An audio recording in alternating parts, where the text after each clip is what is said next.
Hello, Hal Reynolds here. I'm really looking forward to the CIH Southwest Virtual Summit, and I am lucky enough to be speaking about a topic that I think is super interesting and always relevant, particularly for communicators.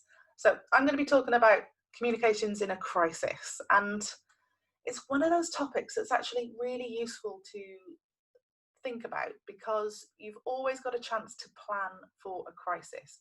The more work that you put into the thinking and the planning, the easier it is to manage things when everything kicks off. So I'm going to talk to you about all those things that you can do, particularly from my perspective as a social media expert, things that you can do to prepare for a crisis. And there are 5 vital steps that I'm going to take you through. So we're going to talk about how you can build a community that likes and trusts you. So making sure that when everything goes wrong, you've got people who are there and they're going to support you. The second thing is about becoming a confident advisor to your senior leaders and making sure that you've got social media buy-in.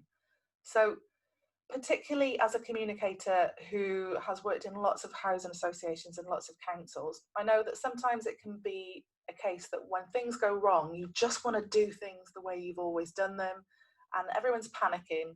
And sometimes it can be really useful if comms and senior leaders in an organisation have already discussed the kind of tactics, the kind of things that you're going to do before it happens.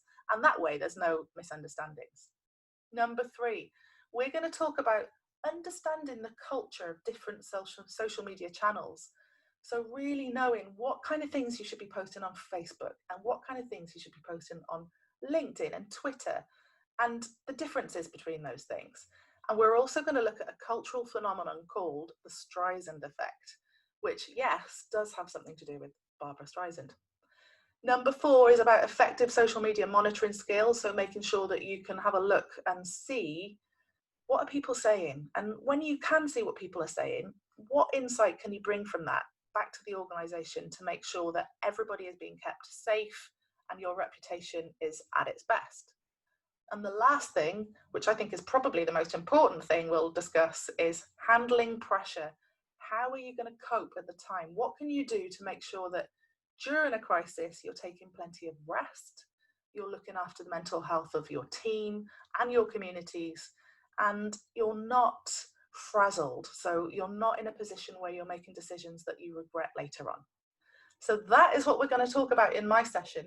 There are also millions of brilliant sessions going on, and I'm really looking forward to seeing you there.